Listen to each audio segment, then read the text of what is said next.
I teach what I know. I don't teach anything that I'm not doing for myself. But I will say, like, as far as awareness goes, just a quick question, and then you can kind of dive in. When you're in it, or I should say when you're out of balance, that it will bring you back to center, whether it be that you're just having a chaotic day, or you're feeling like a loop in your mind, or like, you're kind of in it's a rough day.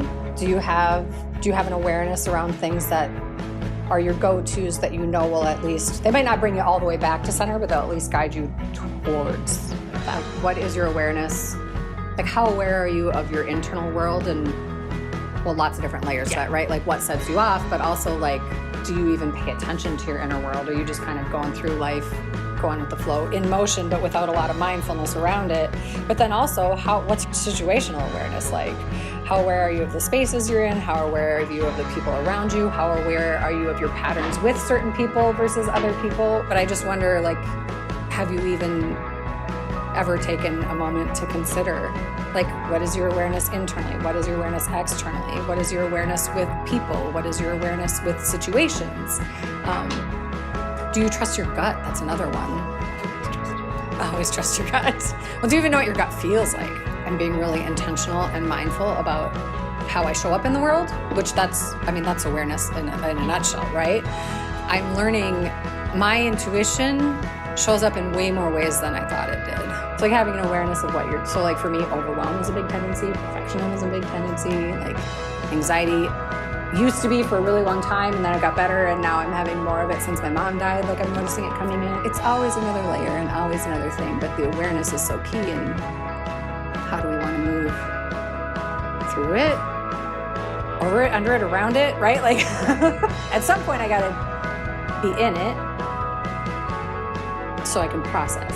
The scale that I was talking about in terms of what emotions tend to throw you off, and for me, like, I don't do anger well, and so for me, like, paying attention and like being really mindful, I have a whole long history with anger not being allowed, and so when I have it, it's either like irritation or ginormous, and I haven't really figured out that middle ground very well, you know what I mean? And so for me, like, writing down and noticing like all of the physiological changes is the thing that would like help me figure out like thoughts. And like, because like when we think about emotions, it's like there's categories of emotions, right? Like sad, mad, glad, scared. But then there's a lot of nuances and subtlety inside of that in terms of like degrees and intensity.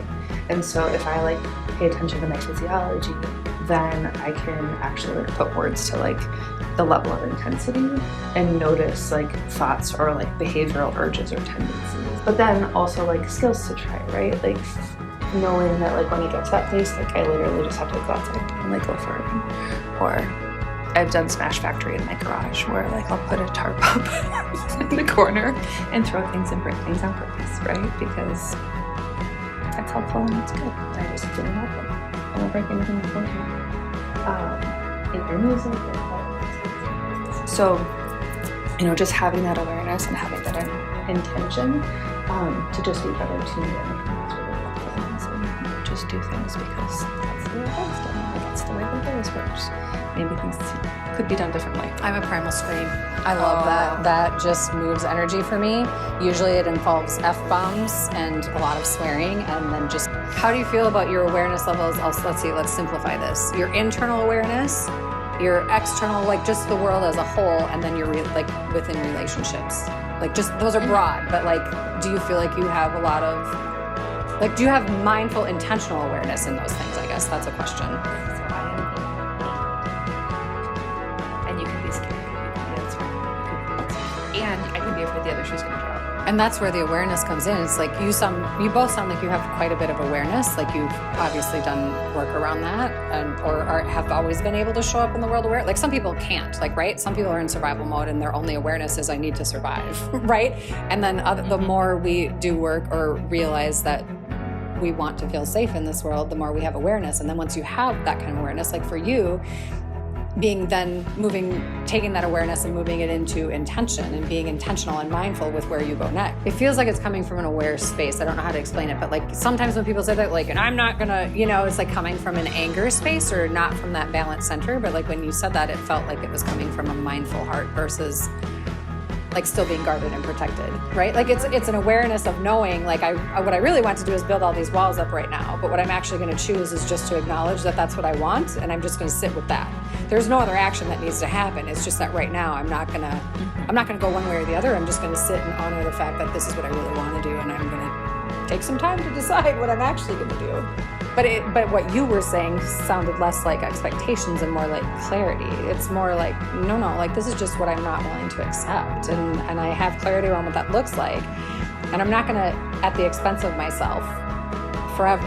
Like I can't this is not sustainable. I can't keep doing this. So I have to like show up in the world and ask myself like, well, what does work and what doesn't? But like when you show up in the world, like authentically, not hiding, coming from that place of center and self-love and having awareness and all of those things, like that's what like this part of today is all about, is like, are you standing authentically in your own power? Are you allowing others to do the same? Do you have healthy boundaries? How aware are you of all the things that are coming? What is your perspective of the world? Are you in victimhood? There's so many different layers to it, but the awareness is such a big, like that's a big opening piece. I mean, to be honest, that's like hey, let's just bam this door open and, take a look.